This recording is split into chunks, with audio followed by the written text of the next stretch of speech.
샬롬 샬롬 샬롬 샬롬. 하나님 사랑합니다. 여러분 주 안에서 사랑합니다. 코로나 주사 맞았더니 팔을 못 들겠네. 오른쪽 팔을. 왼쪽은 괜찮은데 독감은 괜찮은데 코로나가 역시 팔이 아프네요. 7장 2장에서부터 20장까지 유다 심판에 대한 그 9가지 예언 가운데 세 번째 속하는 메시지입니다. 7장에서 유다 백성들이 성전에서 제사 드리면서 범한 우상 숭배의 죄를 지적하면서 그러한 죄를 회개하지 아니하면 하나님께서 형벌을 내릴 것이다, 이런 내용이 기록되어 있어요. 우리 1절부터 보죠. 읽었지만 야훼께로부터 예레미야에게 말씀이 임하니라. 이르시되 너는 야훼 집 문에 서서 이 말을 선포하여 이르기를 야훼께 예배하러 이 문으로 들어가는 유다 사람들아, 야훼 말씀을 들으라. 만군의 야훼 이스라엘 하나님께서 이와 같이 말씀하시되 너희 길과 행위를 바르게 하라. 그리하면 내가 너희로 이곳에 살게 하리라. 너는 이것이 야훼 성전이라, 야훼 성전이라, 여호와의 성전이라는 거짓말을 믿지 말라. 너희가 만일 길과 행위를 참으로 바르게 하여 이웃들 사이에 정의를 행하고 이방인과 고아와 과부를 압제하지 아니하며 무죄한 자의 피를 이곳에서 흘리지 아니하며 다른 신들 뒤에 따라 화를 자초하지 아니하면 내가 너희를 이곳에 살게 하리니 곧 너희 조상에게 영원 묵은토록 준 땅이니라. 이렇게 말씀하죠.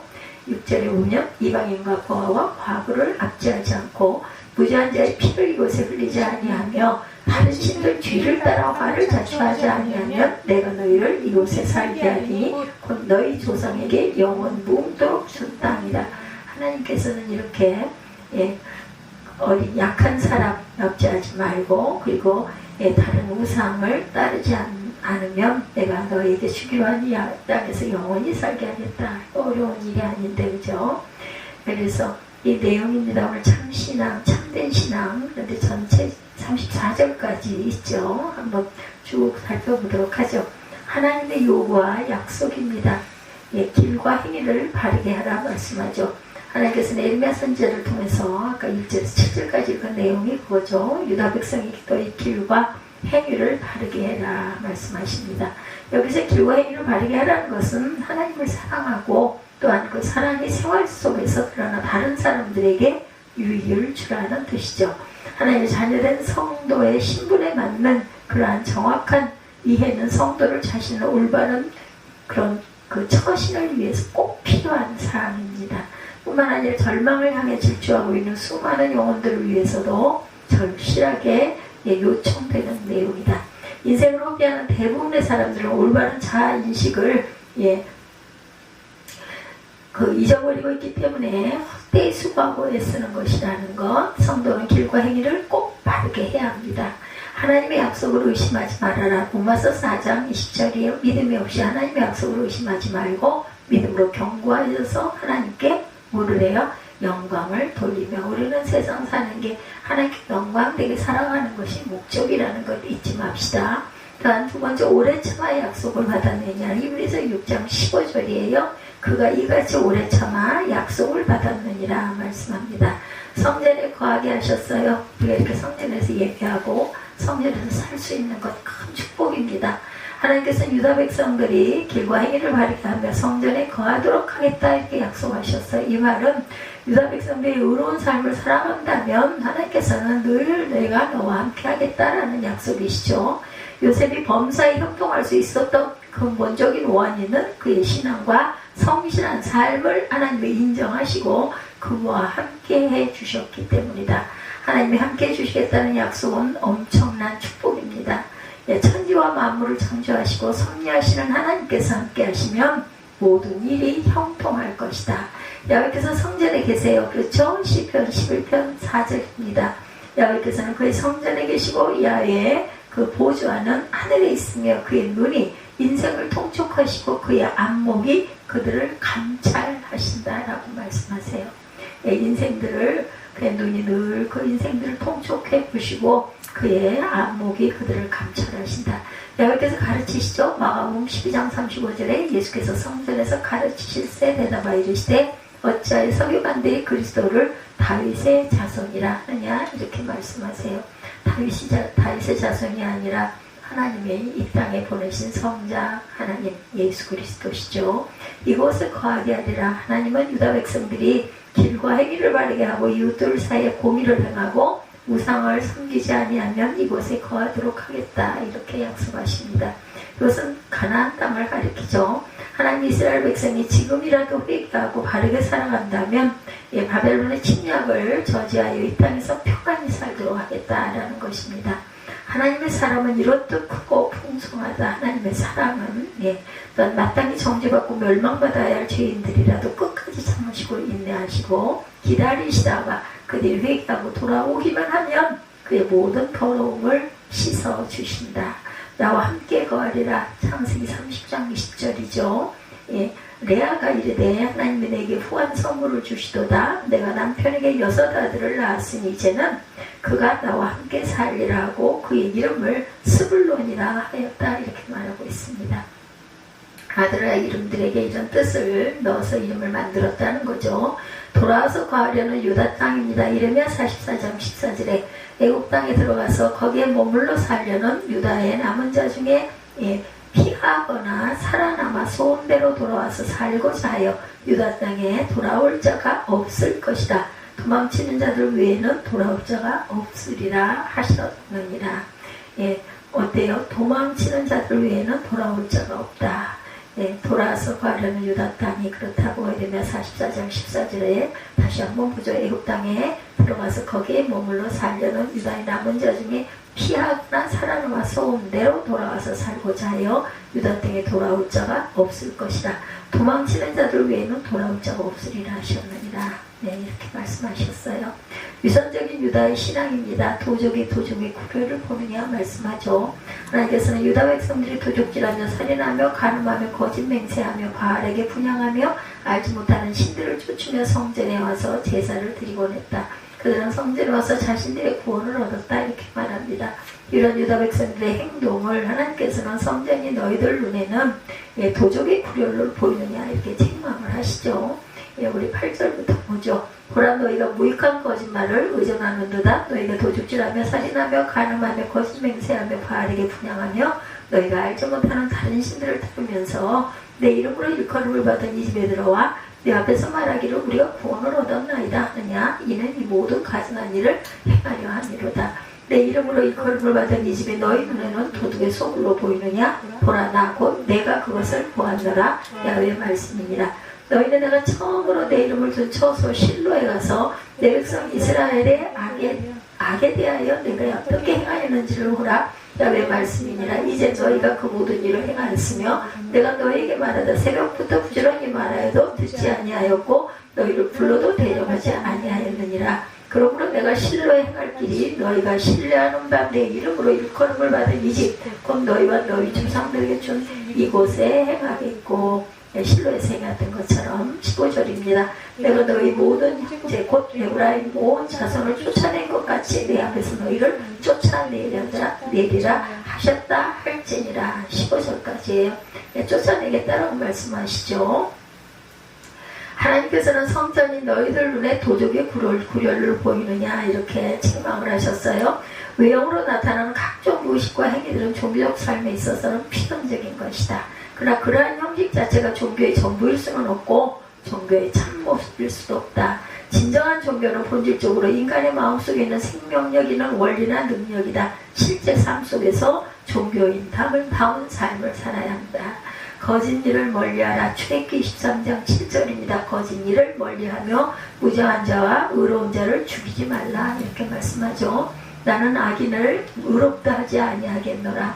그리고 또한 사랑엔 거짓이 없다고 로마서 12장 9절에 말씀하고 있습니다.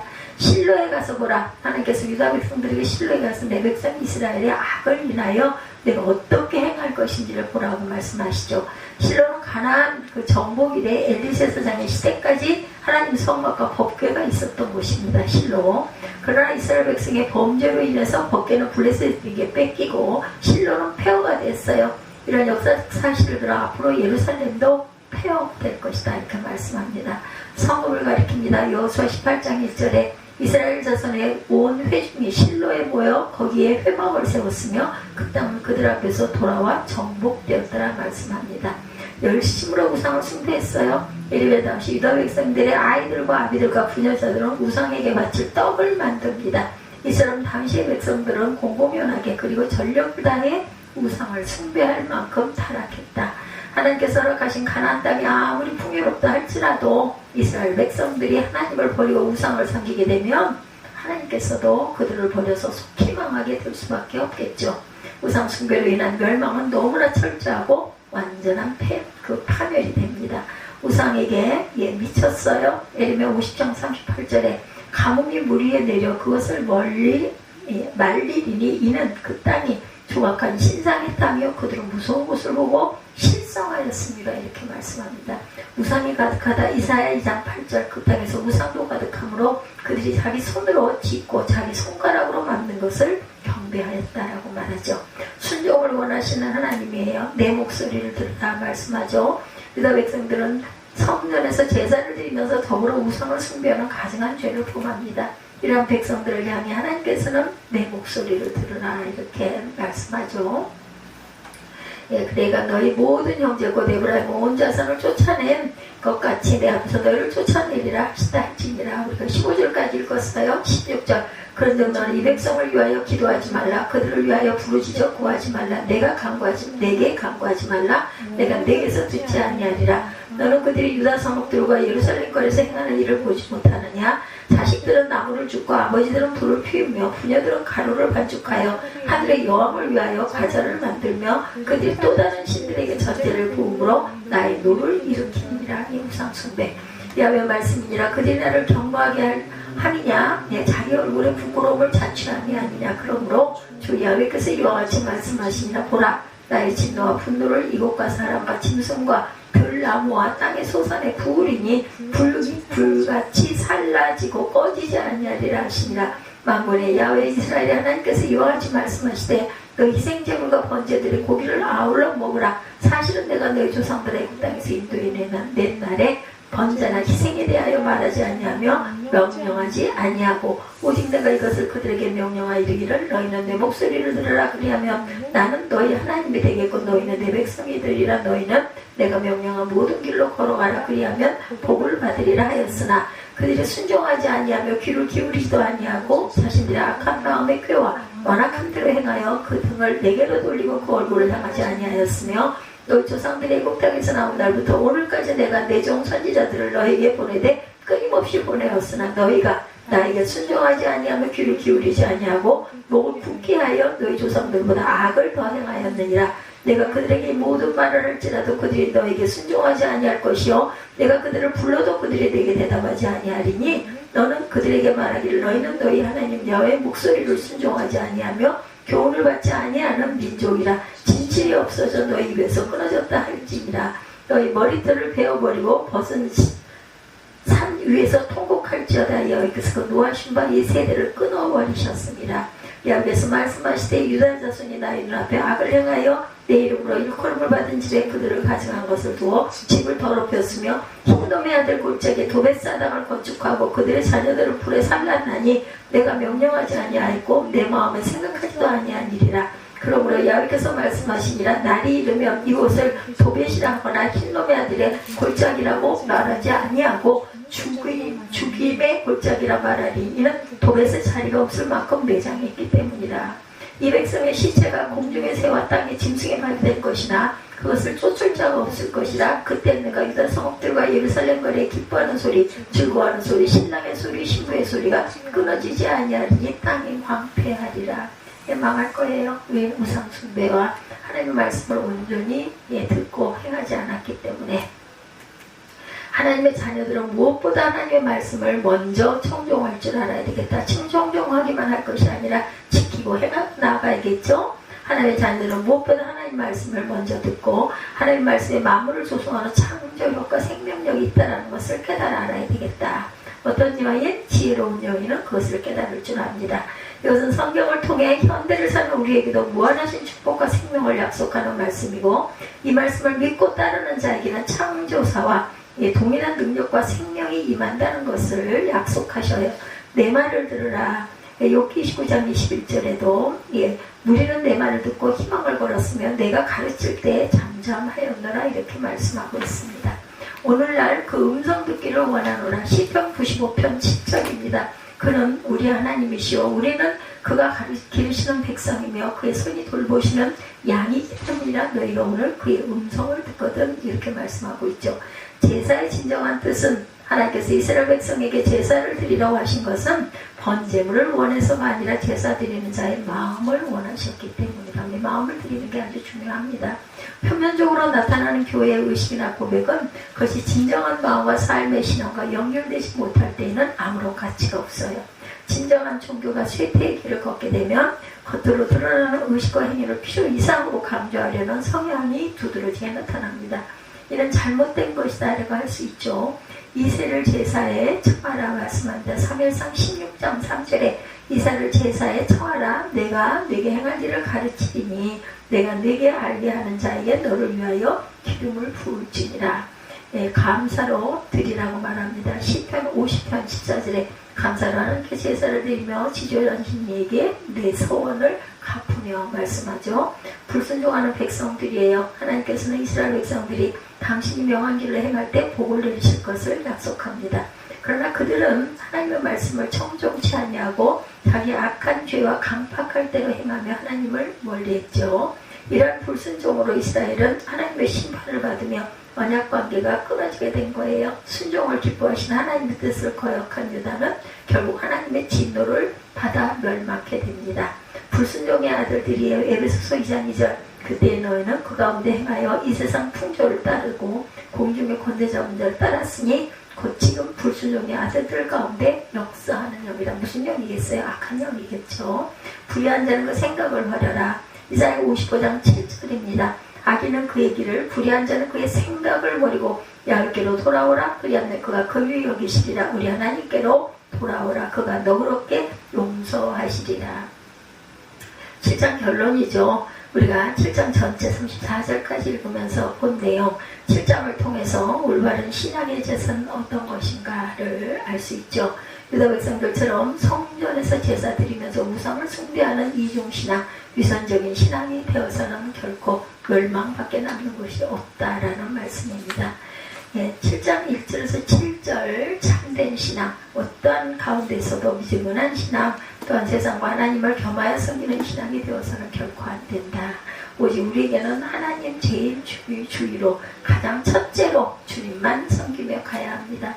영국 남부지방의 성 바울 교회를 담임하고 있는 잭 앤더슨 목사의 초대를 받아 주일 설교를 하신 분의 이야기입니다. 저는 그곳에 도착하기 위해서 설교하기로 약속한 주간의 금요일 오후에 그 성 바울 교회를 향해 출발했다고 그래요. 그래서 오랜만에 아주 호젓하고 그런 그 기차 여행을 하면서 영국 남부지방의 아름다운 풍경을 만끽할 수가 있었는데 차창 밖으로 평화로운 대자연의 풍경이 계속되면 정말 예쁘죠. 백기랑과 역사에서 사람들을 기다리고 배웅하는 이들의 아름답고 아주 환한 모습이 어우러져 있는 정말 그 유학생활의 그 고단함을 잊을 수가 있었다고 합니다. 아마 이분이 유학을 하면서 어느 교회 초청을 받아서 설교를 하시게 됐나 봅니다. 성 바울 교회. 역에 내렸을 때 잭 앤더슨 목사님과 50대로 보이는 장로님 한 분이 아주 반갑게 맞아주시더래요. 그 목사님을 처음 알게 된 것은 영국 개혁교회 교단 총회가 블랙풀에서 열렸을 때였다고 합니다. 그러나 커피 속에서 자신과 나눈 대화를 통해 아주 큰 감명을 받고 자신이 담임하고 있는 교회에서 한국교회의 그 성전과 은혜 생활에 대한 말씀을 전해주기를 요청을 해서 그곳에 가게 됐다고 그래요. 그때 한 약속을 지키기 위해서 성 바울교회를 방문했는데 여기서 자신의 가방을 맡아주었던 분은 50대고 보이는 장로님이셨대요. 그의 얼굴에는 아주 생기 있는 환한 미소가 가득했기 때문에 젊은 청년과 같은 생동감이 흘러넘치더랍니다. 연세가 드신 분인데 잠시 후에 자신은 그 목사님의 장로님에 대한 소개를 듣고는 그만 깜짝 놀랐답니다. 바로 그가 영국의 유명한 노팅엄 대학교의 총장이었던 톰슨 박사님이셨대요. 이런 분이 나오셔서 자신의 가방을 들어주신 거예요. 그는 정년으로 교직에서 은퇴를 하고 지금은 교회 봉사에 남은 힘을 아주 쏟고 있는 그런 교회의 장로님이 되셨다고 그러죠. 그리고 그의 나이는 생각했던 것처럼 50대가 아닌 71세였다고 합니다. 연세가 많으신데 저와 같아요. 그렇죠? 예. 저는 그 이야기를 듣고 아주 이렇게 큰 어른에게 자신의 가방을 맡기는 게 도리가 아니라 얼마나 안절부절했을까 이 내용을 알고는 그 가방을 다시 건네어 주기를 부탁했다고 합니다. 그러나 그분은 제게는 목사님을 섬기는 것이 큰 기쁨입니다 라고 말하면서 끝까지 자신의 가방을 꼭 붙들고 내주시지를 않더랍니다. 제 목사님은 그 장로님이 자신의 사회적 지위와 고령의 나이에도 불구하고 매주 토요일이면 어김없이 나와서 교회 구석구석을 쓸고 닦고 마치 관리 집사님처럼 땀을 흘리면서 열심히 그 일을 하신다고 알려주시더랍니다. 그런 대학 교수와 총장으로 있을 때도 교회를 잘 섬기는 아주 훌륭한 장로님이셨고 은퇴 후에도 40대 젊은 목사의 잔심부림과 교회 청소 그리고 장로들의 성령 소그룹을 맡아 기도하면서 열심히 교회를 섬기고 계시다고 해요. 그래서 그 교회의 모든 성도들의 모범이 되고 진정한 그리스도인이 표본이 되어준다 이런 말씀을 그 목사님이 하시더래죠. 그때 그분에게서 받은 인상이 어찌나 강렬했든지 지금도 그분의 모습이 또렷이 기억이 난다고 합니다. 그분은 마치 살아있는 성자와 같았고 자신에게는 참된 신앙의 본보기로 지금까지 기억되는 분이시다. 몇십 년 전에 자신이 그 찾아갔던 성바울 교회에 계셨던 장로님, 학장님이셨고 이렇게 귀한 일을 하시는 분인데도 그런 그 아주 맨 밑바닥에 그 땀 흘리는 일을 열심히 마다하지 않고 하시는 스스로 하신 거죠. 누가 시킨 것도 아니고. 오늘 보면 예레미야 선지자가 나이가 들어서 선지자로서 은퇴한 지 14년째 되는 해 곧 요시야 왕이 죽던 주전 609년에 다시 하나님의 말씀을 태어난 그런 말씀이에요. 이 말씀이 예레미야 선지자가 나이가 들어서 선지자로서는 은퇴한 지 14년째 되는 해입니다. 실상 은퇴한 선지자가 다시 역사의 무대에 등장하는 것은 그렇게 아름다운 것만은 아니죠. 그럼에도 불구하고 예레미야 예언은 유대 사회에 아주 엄청난 파장을 일으킵니다. 그것은 예레미야 예언이 바로 그들이 가장 소중하게 여기던 예루살렘 성전에 대한 비판이었기 때문이었다고 해요. 예레미야는 이 예언 이후에 아주 무서운 죽음의 위험을 받게 되기도 했다고 해요. 오늘 우리는 예레미야 예언을 들으면서 이 시대에 한국 교회에 주신 음성을 듣도록 합니다. 성도들은 하나님 제일주의로 꼭 살아야 합니다. 이스라엘 사람들의 신앙에는 두 가지 버팀목이 있었다고 그래요. 하나는 다윗 왕조와 그 나라는 멸망하지 않고 영원히 지속된다는 다윗 왕조에 대한 그러한 신앙이었고 다른 하나는 시온에 대한 신앙이었다고 합니다. 시온은 하나님이 선택하셨고 하나님이 계시는 장소이기 때문에 이스라엘 사람들은 이방의 적군이 공격해와도 시온은 결코 무너지지 않는다 이렇게 믿었다는 거죠. 근데 요시야 임금의 그 전사로 다윗 왕조에 대한 신앙이 무너져 버려요. 요시야 임금이 그 전쟁에 나와가지고 아주 너무나 쉽게 아무 그냥 저것도 없이 화살에 맞아서 죽게 되죠. 그래서 시온에 대한 신앙의 표상인 예루살렘 성전만이 남게 됩니다. 이 예루살렘 성전은 어떻게 세워졌어요? 솔로몬이 왕이 된 다음 1000번제를 드리고 하나님의 인정을 받아서 세워진 성전이죠. 예루살렘 성전. 솔로몬의 아버지 다윗이 그렇게도 소원했지만 이루지 못했던 성전 건축을 아들 솔로몬이 이루게 되었습니다. 솔로몬은 왕으로서 할 일이 아주 많았어요. 특별히 국가를 경영함에 있어서 경제와 국방 문제가 가장 중요한 일이 당연히 되었겠죠. 그러나 솔로몬은 국방이니 경제 등의 문제보다 먼저 야훼의 이름을 위하여 이 전을 건축하려는 결심이었다고 역대하 2장 1절에 증거합니다. 이런 마음은 분명히 하나님 제일주의 신앙에서 나온 것일 거예요. 그렇죠? 하나님은 무엇보다도 하나님을 우선하려는 하나님 제일주의 신앙이 있는 사람의 기도에 응답해 주신다. 내가 무엇을 이루기 위해서 하나님을 섬기는 게 아니라 하나님을 사랑하기 때문에 하나님과 예배하고 찬양하고 그리고 내 아픔을 하나님께 아뢰는 그런 믿음이 되어야 된다는 것입니다.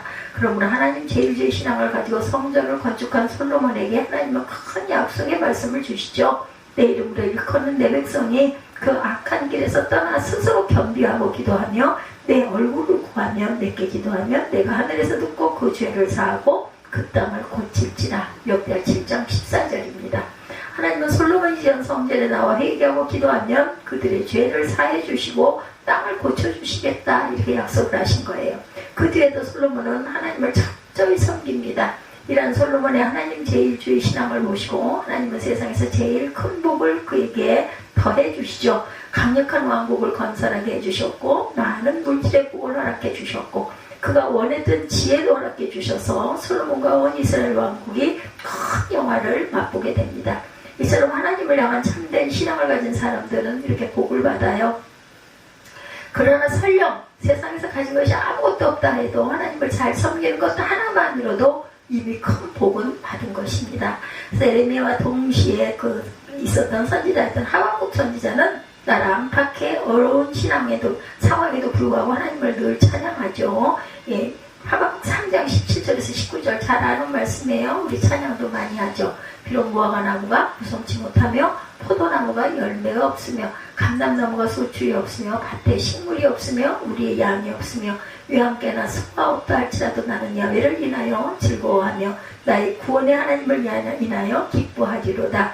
주 야훼는 나의 힘이시라. 나의 발을 사슴과 같게 하사 나로 나의 높은 곳에 다니게 하시리로다. 아멘.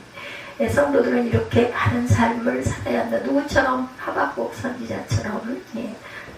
유대인들은 솔로몬의 위대한 신앙으로 성전을 건축한 다음에 이 성전만 있으면 어떤 외세도 문제가 없을 것이다 라는 신앙을 가지고 있어서 성전이 그만 우상이 되어버렸어요.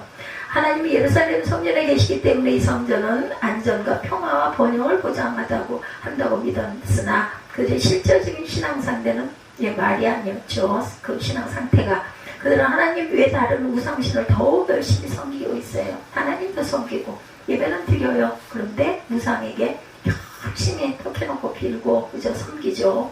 심지어 거룩한 하나님의 전에서 이방신에게 제사를 지내고 있을 정도였다. 바알에게 분향하며 너희 알지 못하는 다른 신들을 쫓아갔다. 예레미야 7장 9절입니다. 9절에 보면은 말씀하고 있죠. 7장 9절.